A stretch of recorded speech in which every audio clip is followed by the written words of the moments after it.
Hi guys, welcome to How to Solutions YouTube channel. In today's video, I'm going to show you how you can fix Free Fire Facebook login error. Before getting into this video, must subscribe to our YouTube channel and click on the bell icon. So the first step you need to do is to open Play Store and search for Free Fire.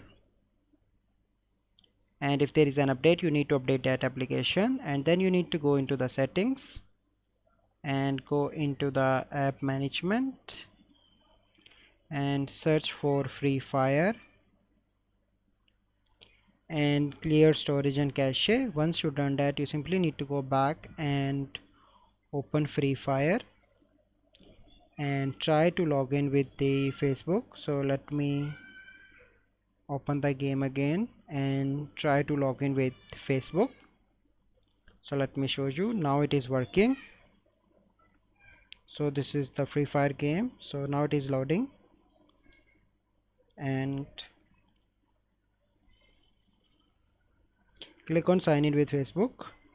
So as you can see that once you click on that, it is working properly. So this is the process by which you can fix Free Fire error. I hope you find this video helpful. If you find this video helpful, must like this video, subscribe to our YouTube channel for future videos. We'll see you in the next video. Thank you. Have a good day.